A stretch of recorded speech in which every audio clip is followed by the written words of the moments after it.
Welcome into Standing Like Men podcast. I'm Daniel Trollenberg. And I'm Logan Ingram. And we're here to explore what it means to live out true godly masculinity. This podcast is about us becoming the men that God wants us to be and encouraging y'all to join us along the way. If you're enjoying the show, don't forget to subscribe and give us a rating.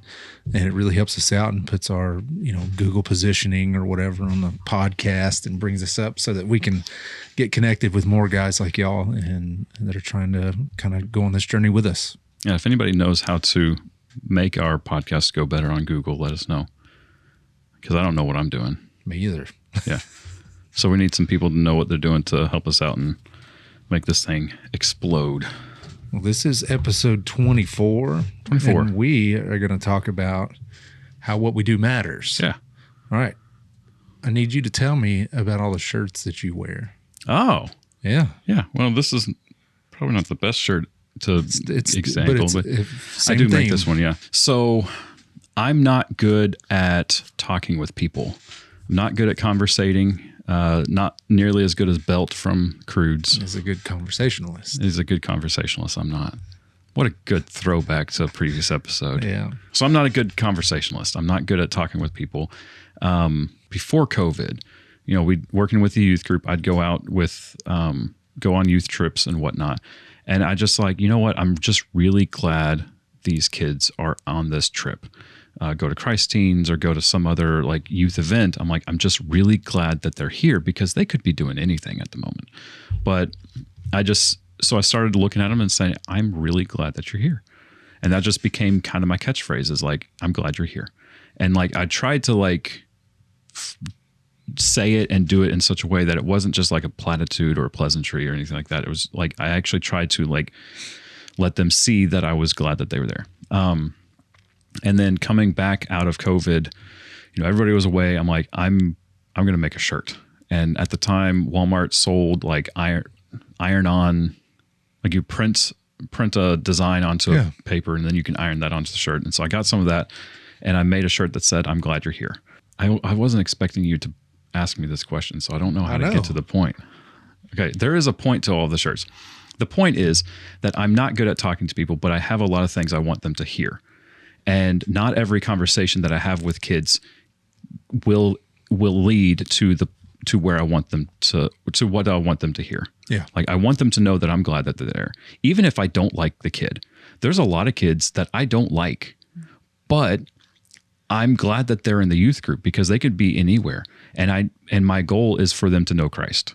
Yeah. And so even if I don't like spending time with them, even if they smell funny, even if they pick their nose and wipe it on their friend's shirt or whatever, like I'm still glad that they're there because there's an opportunity for them to know Christ better. Yeah. I also recognize that every person is a child of God. Every person is an image bearer of God and that Christ died for that person, which means that they have infinite value. I see a lot of times in our culture, the culture has a moving goalpost. Like you need to you need to get good grades in order to be loved. You need to be a good athlete in order to have value. You need to wear certain types of clothes in order to have value. You need to be a certain size. You need to be a certain shape. You need to look a certain way. You need to have a certain moral code. You need to have a certain political party. You have all these like qualifications in order to have value and worth. Mm-hmm. And as soon as you reach that threshold of whatever they say, you need to have $1 million. Okay, well, once you get to $1 million, there's society's like, okay, that's fine, but now you need 10 million. Yeah, and you're not going to have value until you have 10 million. Well, we've got billionaires that once they became billionaires is like, okay, great, they're the richest men in the world, but they haven't been to space. Yeah, and so then they have to go to space, and it's like there's all these. I don't have that problem. No, I don't either. It's going to be a while before I get to there. And so like we have all of society has all of these rules and expectations of you need to do all this in order to be valued. And then once you finally check all of those boxes, they move the goalpost. So we weren't serious there. This is what you actually need. And our kids are so impressionable And all these kids are trying to do it. They're trying to be smart enough. They're trying to be athletic enough. They're trying to be thin enough. They're trying to be strong enough. They're trying to be fashionable enough. They're trying to do all this stuff. And it's so easy to get caught up in the lie that Satan is perpetuating that you don't have value. And I'm like, you have infinite value. And like Romans 5 talks about like those who are lost, those who are sinners, and those who are enemies of God, Christ died for you. And like, if you look at it, like it's a spectrum of like people who don't know that they need a savior, people who know that they need a savior, and people who don't want a savior. And it doesn't matter where you fall on that spectrum, Jesus died for you. Mm-hmm. And he died for you before you did anything to earn your salvation. And there is no earnings of salvation at all. It's all based on what Christ did for you. And because of that, because even if you were an enemy of God, actively fighting against God, Jesus died for you, which gives you infinite value. It's not about the inherent value of something. It's about what someone's willing to pay for you. And Jesus was willing to pay with his life for you. Yeah. And if you were the only person that sinned and needed a savior, I firmly believe that Jesus would have died for you. Yep. Whoever that is. Yeah. And so because of that, I started making shirts. And I started, even if like there's some kids I just don't want to be around. They're loud, they're annoying, they're gross, they smell bad, but they have infinite value in Christ. And far be it from me to make them feel less valued. And so I'm not good at talking to people, and I'm not good at explaining all that. And I mean, we've been talking for almost 10 minutes about all of this because I don't know how to get to a point quickly. The listeners looking at the podcast going, it's only been 4 minutes. Like, yes, that's because the power of editing, I'm able to cut a lot of this rambling out. But I wear shorts. I do wear shorts. I wear shirts. Most of them say, usually it's, I'm glad you're here, or you matter. And then I've got one that says you have an infinite value. And I've got this one that says keep it real, but that's more of an inside joke with kids in some of the kids in the youth group from a youth event. It was spectacular. But I make the shirts because I'm not good at talking with kids, but if nothing else, they see me wearing these shirts over and over and over again. If anything else, someone told them that they were glad that they were at church today. Yeah. Someone told them that they had value today. And that's kind of where I go to. It's like, even though I'm not good at talking to people, I want them to at least hear that they have value. I want them to hear that, even if I don't talk to them, because we got close to 80, we got 60 kids that come regularly to youth group. I can't talk to 60 kids. Right. Because some of them come in late, some of them leave early. I can't talk to 60 kids and tell them that they're loved and that they have value. But I can wear a shirt, and the shirt can say, hey, I'm glad you're here. Yeah. Hey, you have infinite value. And that could mean the world to them right then, or they might remember that years from now. Yeah. The first time I wore a You Matter shirt, I had one girl I was teaching class that day, and I'm like, I feel like I need to talk about like your value and worth. And so I made the shirt in preparation for the class. I get up there, I'm teaching, and like as people are filing in, this one girl goes, I don't like your shirt. I'm like, why? She goes, because I don't feel like I am. I'm like, then I'm going to, like, this shirt is exactly for you. But I'm going to wear it even harder, as Michael Scott would say. I say that sometimes. But like, it's basically, I need them to know that they have value and that people recognize it. Yeah. Because especially in that age, well, I don't know if our culture is controlled by the enemy. And I can quote verses if you need me to, but like the enemy is very active in our world and in our culture, and he's actively telling people that they don't have value. He's actively telling people that they're worthless, and that God doesn't love them, and that much more that nobody else loves them. Yeah. And suicide rates are going up, and that's top 3 worst fears of my life, is that I'm going to get a call that someone in the youth group or one of the people that I know committed suicide. Yeah. I'm like, what have I been doing? Mm-hmm. Like, so the shirts are just a way for me to try to let people know that. Well, it matters. Thank you. You know, doing something that, I mean, it seems insignificant, but it's not at all. I mean, it really isn't. That girl might remember that conversation that you wore a shirt one day and then she didn't feel adequate. So you had a conversation with her. And, you know, I've seen it over and over and over throughout my life. Like I grew up thinking, well, okay, if I have what I call performance acceptance issues. So if I don't perform to a certain level, then no one should accept me. And so, so I feel, you know, not as valuable if I can't quite reach whatever expectation I have for myself or think other people have for me. And so you place your value on whatever you're able to achieve. And that's not really what matters, like at all. Like our value is infinitely greater than that. Yeah.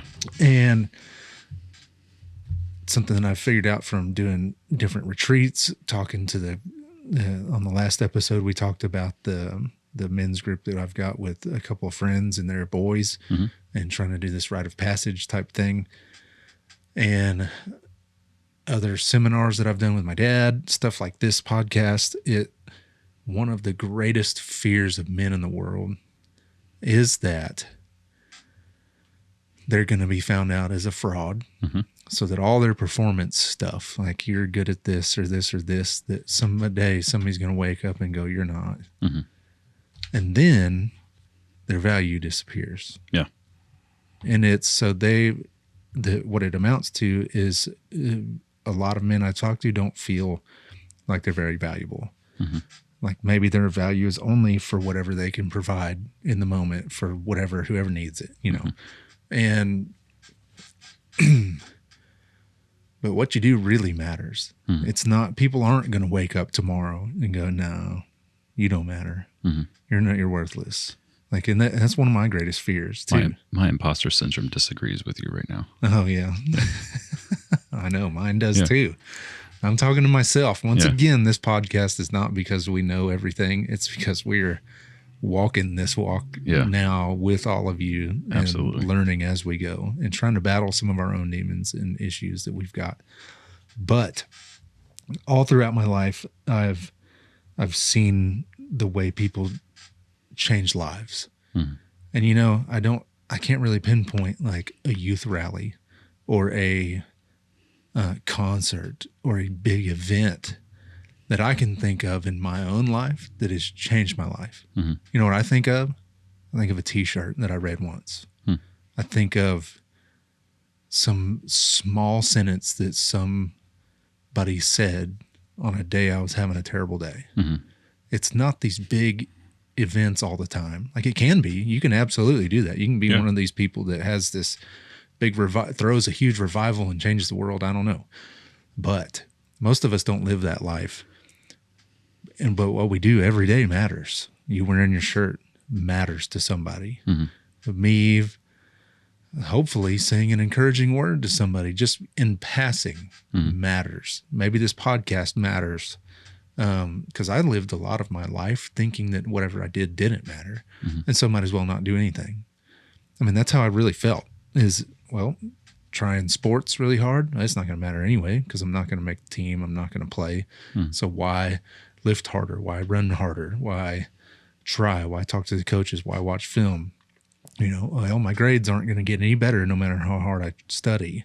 Like I'm good. I can either study for 5 hours and get a C, or I can study for 30 minutes and get a C. So whatever I do doesn't matter. And so I'm not going to worry about it anymore. Well, that is not how the world actually works. I think a lot of times the world teaches us that and likes to preach that we don't matter.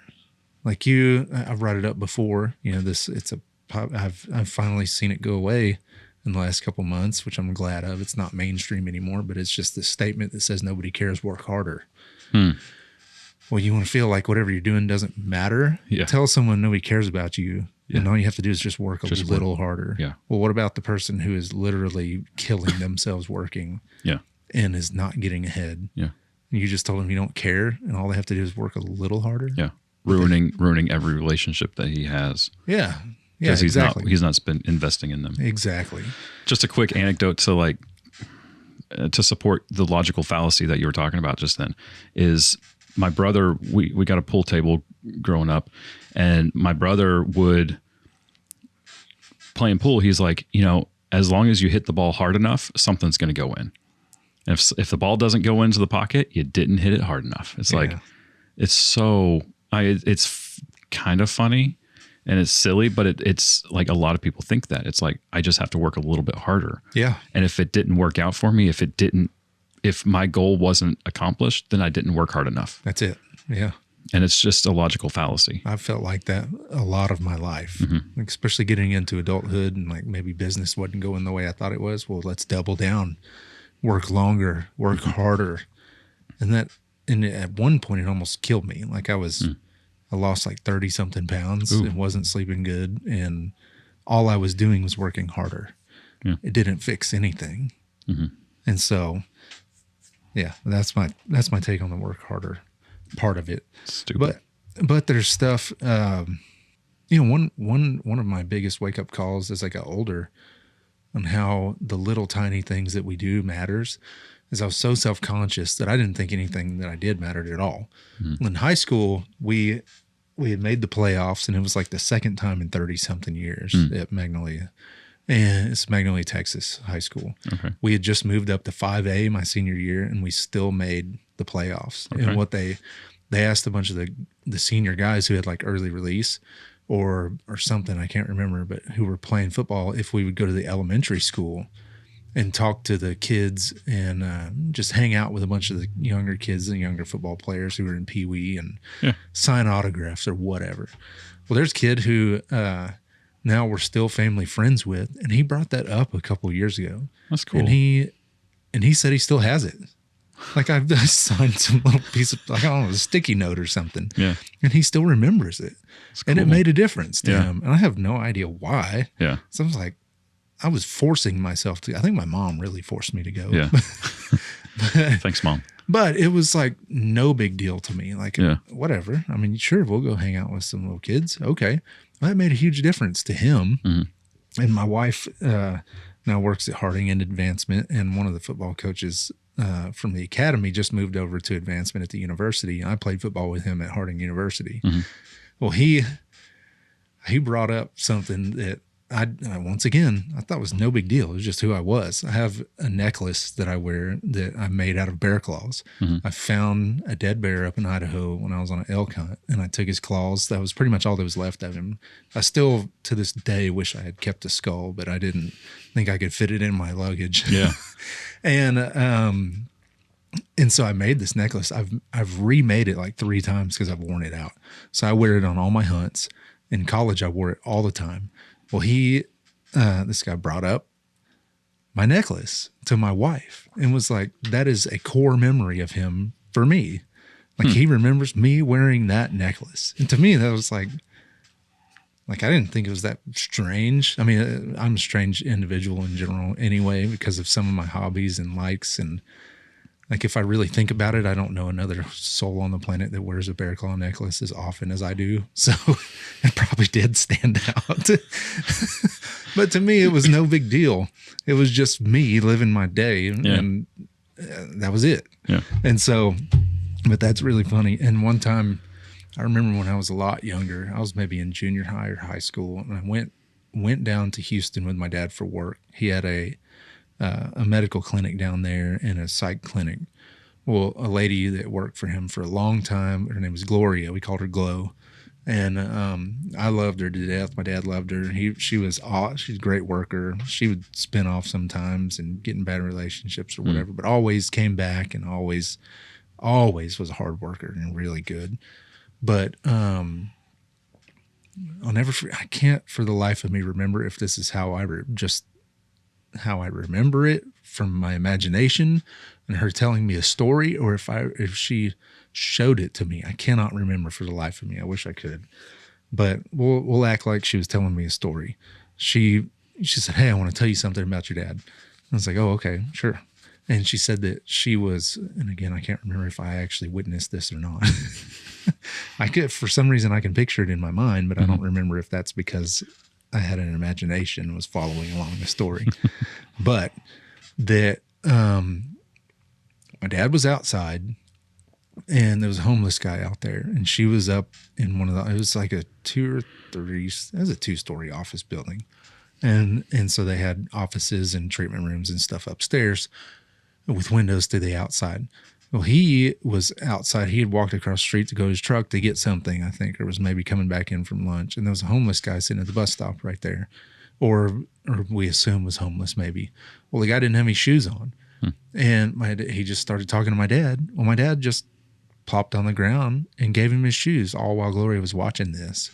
And she, like, that just had a tremendous impact on her. He had no idea that she could see him. He had no idea. He wasn't paying attention to anything. But he just, I think he had an extra pair of shoes, and so he gave the guy his shoes, and that was it. Wow. And so something so seemingly insignificant was super impactful to somebody who witnessed it. And no one except me and her knew that she saw it. Yeah. You know, he had no clue. And so the stuff that we do on a day-to-day basis has impact. And it we've talked about this a lot, is planting seeds. Like, I don't feel like there's going to be a moment in my life, maybe there will be, where I just change a bunch of lives in one instant because of some grand gesture or something that I do. But I feel like I can definitely plant seeds. I do this podcast. Maybe somebody listening will remember something one day. Maybe my kids will remember something that I did right one day. And that, in turn, they will change someone else's life because of that. Or they'll go down a different path, or remember and look back and remember something. And maybe it has an impact, like a ripple on a pond. We've talked about that too. Like, you throw a rock into a pond, the rock doesn't just splash in you throw a 2-inch rock in there, that ripple effect could be 100 feet wide. And that's how I look at impact from people in your life. Like, we cause these little bitty ripples, and sometimes they're unintentional, which is actually a huge problem in our world too, with absentee fathers and stuff like that, and missing pieces of masculinity. We cause the wrong types of ripples. But once again, everything we do matters. You could have a negative impact or a positive impact. I would way rather have a positive impact on people. And your shirts are one. Just talking, saying something kind to somebody. I don't know. Like, I did that. Me and my wife spoke at Harding University at chapel. I guess there was around 4,000 or 5,000 people there. Like, in the moment, I'm like, all right, I'm going to impact lives. And I didn't hear a word about anything after that. Yeah. So I'm like, oh, well, I'm just planting seeds. Maybe one day somebody will wake up and go, I remember something somebody said once, or how they made me feel like they were talking to me, because they were, I was able to connect with them because they struggle with the same thing I did. And I went on a retreat 2 weeks ago, and a guy who was there, a college student, came up and introduced himself, said he was at that talk, and it had a huge impact on him. And so there you go. We might not know the consequences of what we're doing, whether good or bad, in the moment. And I think that's why it's so important to be intentional about what we're doing. Like, stuff will happen on accident, absolutely. But if we're intentional about our actions and our words, and responding versus reacting, which is another episode we've already done, then hopefully those ripples and those seeds will have positive impacts throughout the world. Yeah. And I think that's how the world's going to change. It's not going to change like a nuclear bomb goes off and all of a sudden all the men are good and doing what they're supposed to do. I think it's going to take you spearheading classes at the church for 3rd through 6th graders. I think it's us, me, and the guys I'm involved with teaching our high school boys.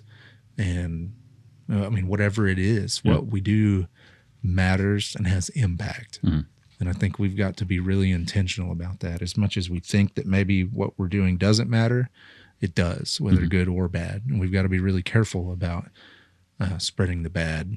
Yeah. And that goes back to generational stuff that we talked about before too, For sure. generational hurt. And that's a perfect example.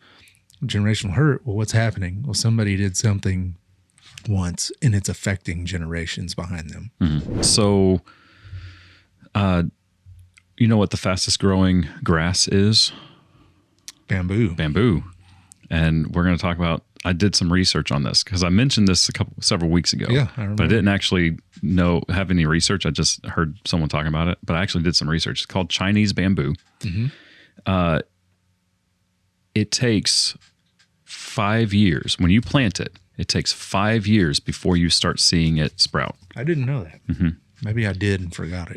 You plant it, Chinese bamboo, you plant it, and for 5 years, nothing sticks out of the ground. In year 5, it grows 90 feet in 5 weeks. Holy smokes. Holy smokes is right. For those of you trying to understand 90 feet, that's about a 9-story building, give or take. If you consider a 1 story is about 10 feet tall. Yeah. So 9-story building, that's taller than any building in Searcy, Arkansas right now by double. Yeah. It can grow 35 inches. It's basically 35 inches a day, which is astronomical. I mean, you could time lapse that. You can watch that. Yeah. It's 1.5 inches per hour. Wow. I didn't know You have to move your tripod. You have to move your camera up just to keep up with the stalk. But yeah, 35 inches in a day, 90 feet in 5 weeks. However, the thing is, when you plant that seed, you don't know that it's actually going to, you don't see any results from it. Kind of like what you're talking about. You talked in chapel, or you did something a long time ago. You didn't see the results until years and years later. And sometimes you're not ever going to see the results, but you have to trust that what you do matters. It makes a difference, and we have to be intentional about that.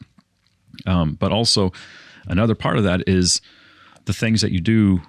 When you plant that seed, you actually have to take care of it. You can't just plant it and then walk away. You actually, sometimes what we do is a one-off, and you do it once and then you move on. You never see that person again.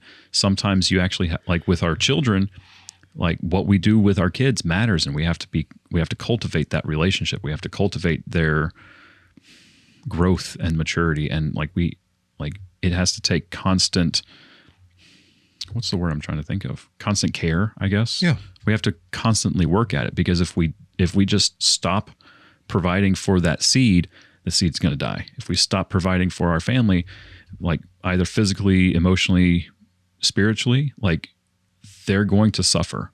So we actually have to take care of that. And I'll be old enough to see the man that Emmett becomes. But, I just got to trust the process and trust that what I'm doing is actually going to matter. Yeah. How do you fight against imposter syndrome with this? It's a daily fight. I mean, it really is. Cause I'll see somebody struggling, and I struggle with them myself. Should I go talk to them? Is it going to be a bigger burden to be speaking to someone right now? Or is it going to help them for me to give them an encouraging word?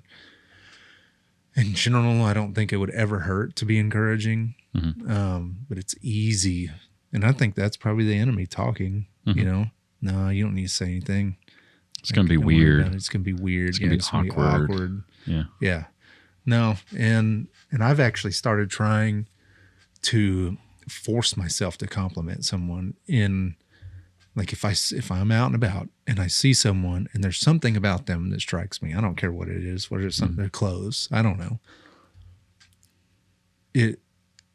Okay, I need to say it just because I know it could impact them, and maybe it does, maybe it doesn't. I don't really know. It's not my job to know. It's my job to do. And I've had some good experiences with that so far. I just say, man, I need to tell this person in the gym, dude, you've been working hard. You look awesome. And then go about my day. And then try not to worry about how that impacted them necessarily, except to be I noticed something and I'm going to speak it. Yeah. Because it's so easy to talk myself out of not doing it. To say, man, I'm sorry. I'm terrible about condolences. Mm-hmm. Like, oh, they don't want to hear another I'm sorry. Yeah. But having lost my mom, it matters. Mm-hmm. Yeah. Like hearing any kind of kind word in that Yeah. moment matters. And so that's how I'm combating it more and more lately is because I have been intentional about relationships and knowing people more and on a more intimate level. I've had more experiences where either something they did impacted me or something I did impacted them. And so I'm able to draw on that experience and think, well, I know that it can't hurt. And so I don't have to just sit there and be like, I've never done this before. I bet it's going to be weird. Mm-hmm. I don't have to sit there and wrestle with that as much. I still do, but not quite as much as I used to. What about you? I mean, it's we can't let fear or imposter syndrome keep us from doing what's right. Yeah. We know what's right. Yeah. We know that this is good. Well, I've had a lot Whether of, or not, I've had tons of regrets. You know, I said I should say something, and then imposter syndrome kicks in and I don't. And then later I'm like, man, yeah, oh, I really should have said something. Yeah. That happened to me 2 days ago at the store, 3 days ago. I saw somebody that I just started to connect with, and I was like, oh, I don't really have time to walk all the way over there and talk and all this stuff. I just need to go. Mm-hmm. And then found out later that day they were having a really rough time. And I'm like, oh, man. it's too easy to fall into imposter syndrome and just letting it control us. You can talk yourself out of anything. But we also talked about that in our imposter syndrome episode, that it's from the enemy. Mm-hmm. The enemy's lying to us. And are you going to let the enemy control you? Are you going to let the enemy like lie to you? Are you actually going to believe that? And so that's kind of where I've fall is like, it might be awkward, it might be weird, but they may need to know that they matter. Yeah. They may need to know, they may need to hear that they have infinite value. Well, everybody, thanks so much for joining us today on the Stand Like Men podcast. If you're enjoying it, again, please give us a rating or subscribe. It helps us connect with other people. If you also have any questions or have any suggestions for topics, we would love to hear from you, no matter what it is. Please send us an email or send us a message on YouTube or comment or whatever on socials. Our verse is 1 Corinthians 16, 13, and 14. Be watchful. Stand firm in the faith. Act like men. Be strong. Let all that you do be done in love.